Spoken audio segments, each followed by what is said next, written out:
चलो देखो, last class में हम लोगों ने पोटेंशियोमीटर की बात की थी कि अपन किस तरह से सेल का विभव ज्ञात कर सकते हैं। तो उसके लिए हमने कहा था कि मानक सेल जो है, मानक वेस्टर्न सेल को हम काम में लेते हैं क्योंकि इसका ताप गुणांक का मान बहुत कम होता है। तो आज हम इसी के बारे में बात करेंगे। हेडिंग डालेंगे मानक वेस्टर्न सेल।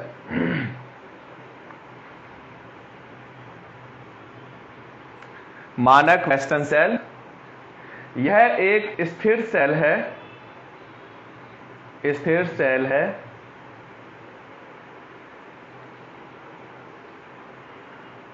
उत्क्रमणीय होता है, उत्क्रमणीय होता है और सेल का ताप गुणांक, सेल का ताप गुणांक, सेल का ताप गुणांक बहुत कम होता है। सेल का ताप गुणांक बहुत कम होता है। 298 केल्विन पर, 298 केल्विन पर सेल का विद्युत वाहक बल,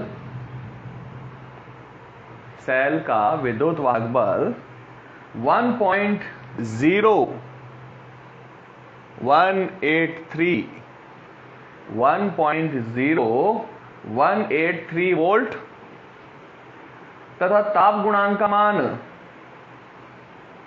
-0.00005 volt kelvin inverse, -0.00005 volt kelvin inverse होता है, जो अत्यंत न्यून है, बहुत कम होता है, अत्यंत न्यून है।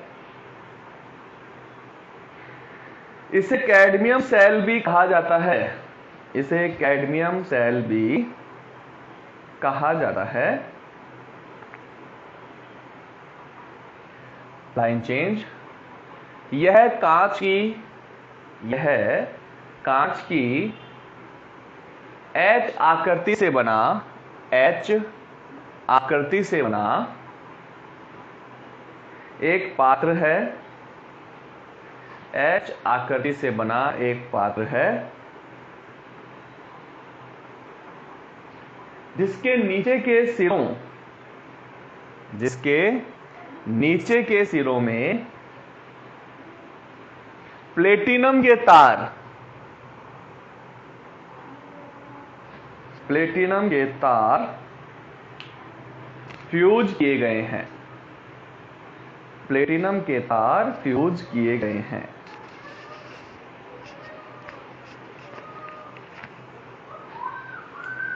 दाईं नली के पैंधे में, दाईं नली कौन सी है? ये वाली। दाईं नली के पैंधे में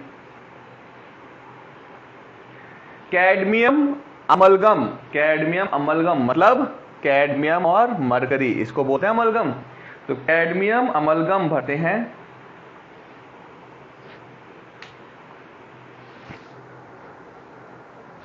इसके ऊपर cadmium sulphate .8/3H2O, cadmium sulphate .8/3H2O लवण भरकर ऊपरी शेष भाग में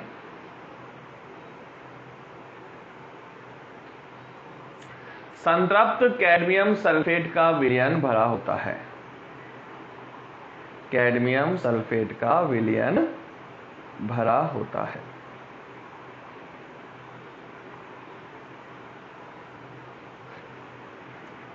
जबकि बाईं ओर सबसे नीचे मरकरी, उससे ऊपर मरकरी व mercurous sulphate Hg2SO4, mercurous sulphate का पेस्ट मर्क्यूरस सल्फेट का पेस्ट, ब्रैकेट में लिखो कैलामल, कैलोमल बोलते हैं इसको, कैलोमल, मर्क्यूरस सल्फेट को बोलते हैं कैलोमल, भर देते हैं। और फिर ठोस कैडमियम सल्फेट, ठोस कैडमियम सल्फेट डॉट 8/3 H2O लवण, H2O लवण भरकर शेष भाग में संतृप्त कैडमियम सल्फेट विलयन, संतृप्त कैडमियम सल्फेट विलयन भरा होता है।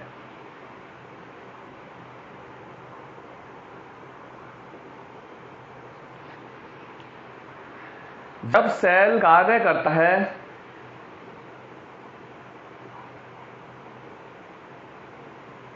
जब सेल कार्य करता है तो एनोड पर कैडमियम,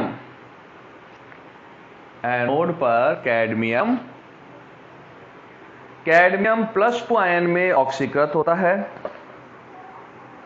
कैडमियम +2 आयन में ऑक्सीकृत होता है।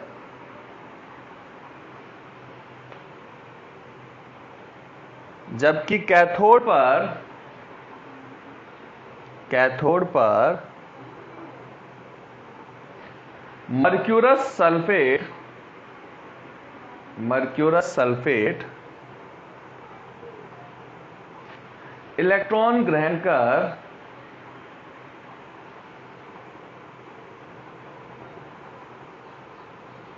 मरकरी में अपचयित हो जाता है, मरकरी में अपचयित हो जाता है।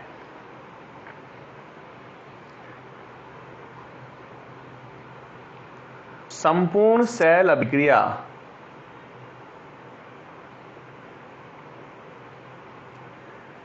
Cadmium plus mercurous sulphate, cadmium +2 mercury और सल्फेट आयन। ठीक है, तो ये अपने पास वेस्टर्न सेल की अभिक्रिया है और ये डायग्राम है। डायग्राम बना लो इसके अंदर, दाईं तरफ कैडमियम अम्लम, फिर कैडमियम सल्फेट डॉट 8/3 H2 और फिर संतृप्त विलयन, बाईं तरफ नित्यम मरकरी, फिर कैलोमल Hg2SO4, फिर कैडमियम सल्फेट डॉट 8/3 H2 और फिर संतृप्त कैडमियम सल्फेट विलयन। दोनों के अंदर नीचे की साइड प्लेटिनम वायर लगे हुए रहते हैं। ठीक है, ये जो है ये प्लेटिनम वायर को इंडिकेट कर रहा है, ये प्लेटिनम वायर है।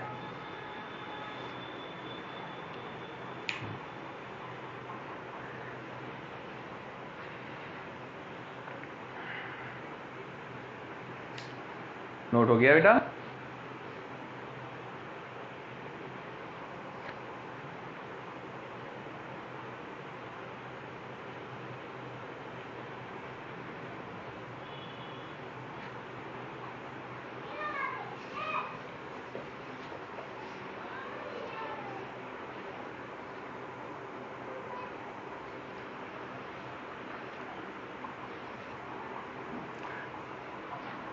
नेक्स्ट है विद्युत वाहक बल का मापन। अब विद्युत वाहक बल का मापन कैसे करेंगे इसकी सहायता से, वो देखो, विद्युत वाहक बल का मापन, विद्युत वाहक बल का मापन लिखिए।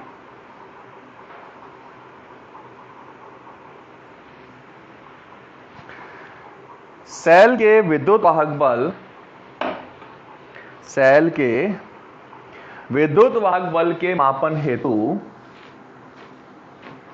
सेल के विद्युत वाहक बल के मापन हेतु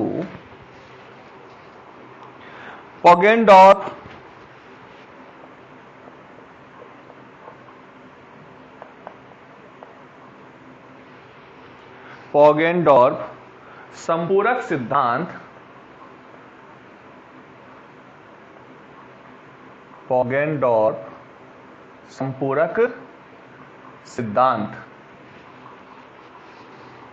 का उपयोग किया जाता है, इसके अनुसार यदि किसी सेल में इसके अनुसार यदि किसी सेल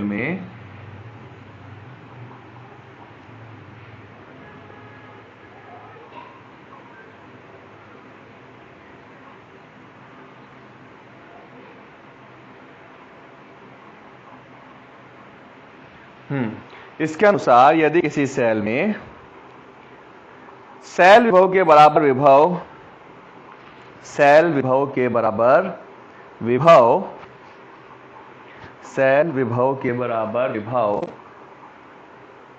किसी अन्य सेल द्वारा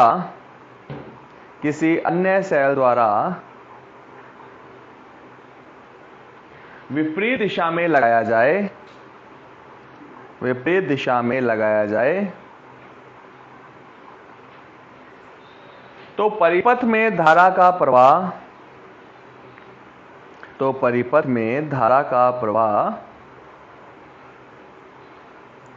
रुक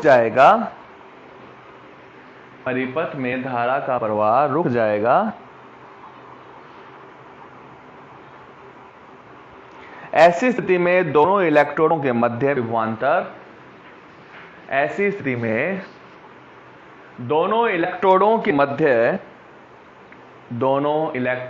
मध्य विभवांतर उस सेल का विद्युत वाहक बल होता है।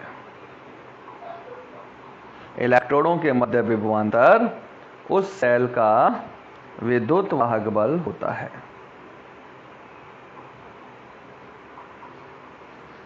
इसके मापन में विभव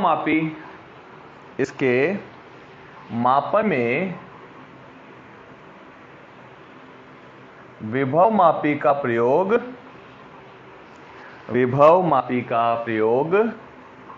किया जाता है। इसके मापन में विभव मापी का प्रयोग किया जाता है।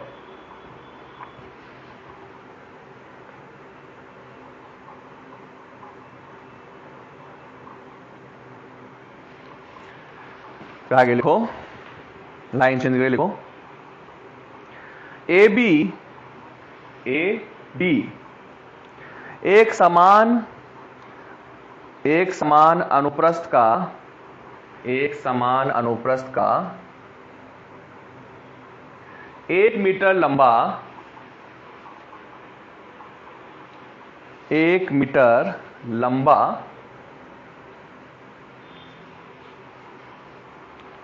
प्लेटिनम इरिडियम मिश्र धातु का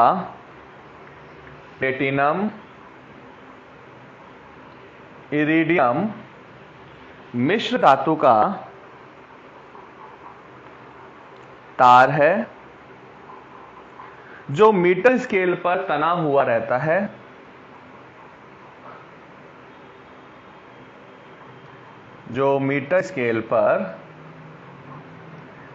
हुआ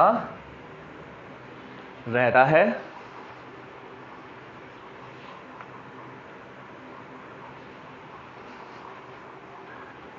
इसमें प्लेटिनम इरिडियम मिश्र धातु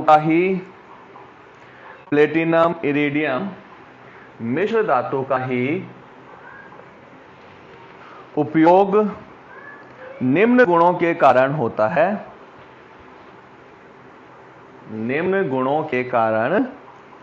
है।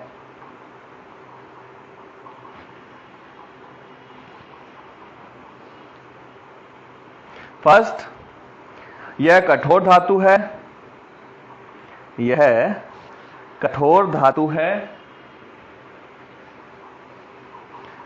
जिससे सर्पी संपर्क की रगड़ से जो कि चलाते हैं इसके ऊपर अपन सर्पी संपर्क की रगड़ से अनुप्रस्थ काट स्थिर रहता है। अनुप्रस्थ काट स्थिर रहता है। और सेकेंड, इसका प्रतिरोध उच्च होता है, प्रतिरोध उच्च होता है, जिससे विभव संतुलन में सुविधा रहती है।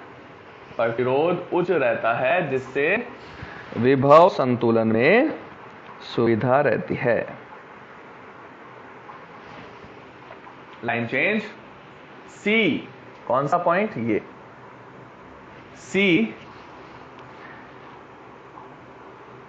एक स्थिर विद्युत वाहक बल का सीसा संचायक सेल है। स्थिर विद्युत वाहक बल का सीसा संचायक सेल है।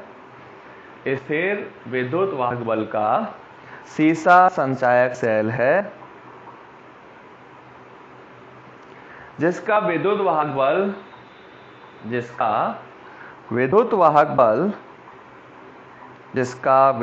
बल सेल के विद्युत वाहक बल से अधिक होता है। सेल के विद्युत वाहक बल से अधिक होता है।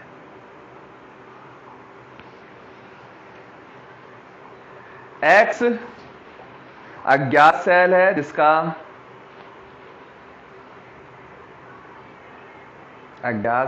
जिसका विद्युत वाहक बल ज्ञात करना होता है, जिसका विद्युत वाहक बल ज्ञात करना है।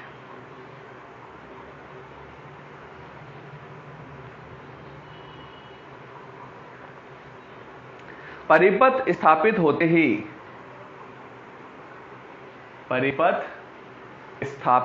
ही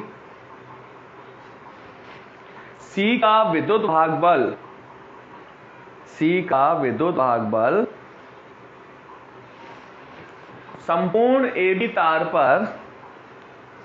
संपूर्ण AB तार पर समान रूप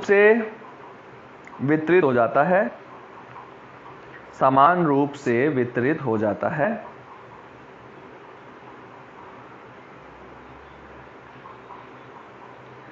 अब अज्ञात X सेल को परिपथ में लिया जाता है।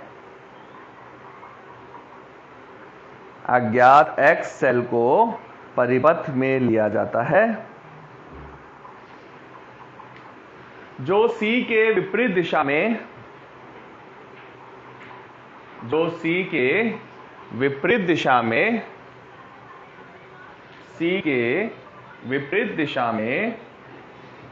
कार्यरत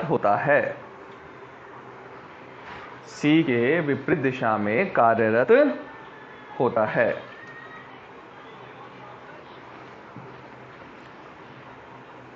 सर्पी संपर्क को AB तार पर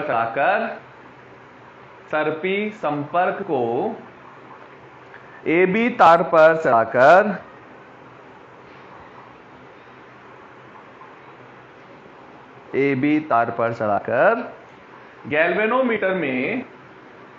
गैल्वेनोमीटर में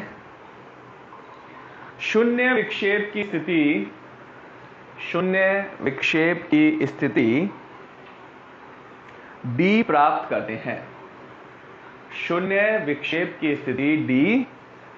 करते हैं।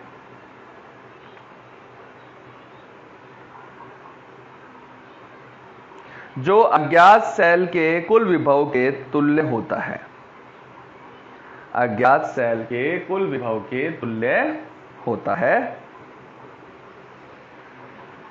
अर्थात X सेल का विभव EX तार की AD लंबाई के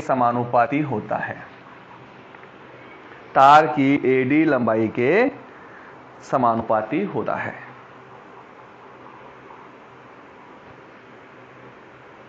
लाइन चेंज। अब मानक वेस्टर्न सेल को परिपथ में लिया जाता है।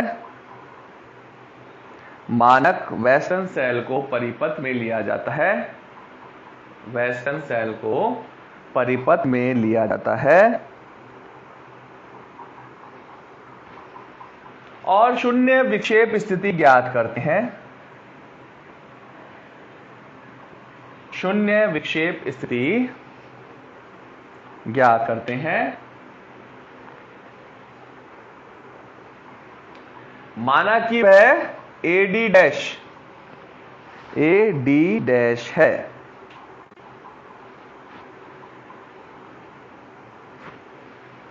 अतः सेल का विभव ES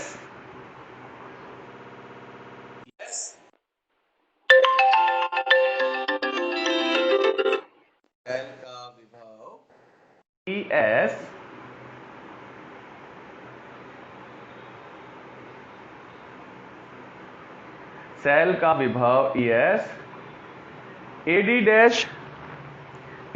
डैश लंबाई के समानुपाती होगा। AD डैश लंबाई के समानुपाती होगा। तो ES प्रोपोर्शनल टू किसके हो गया? AD dash. तो EX अपॉन ES बराबर AD अपॉन AD डैश। अगर AD L1 है, AD डैश L2 है, तो EX बराबर ES multiply L1 upon L2। तो इस तरह से वेस्टर्न सेल की सहायता से अज्ञात सेल का विभव ज्ञात कर लिया जाता है। ये हो गया अपने पास मानक सेल विभव का मापन। ठीक है। नेक्स्ट क्लास में हम करेंगे नैनसर्ट समीकरण और उसके अनुप्रयोग, फिर मुक्त ऊर्जा परिवर्तन, और फिर आएगा बैटरीज। यानी नेक्स्ट वीक पूरा लग जाएगा, क्योंकि बैटरीज वगैरह कंप्लीट करनी पड़ेगी अपने को।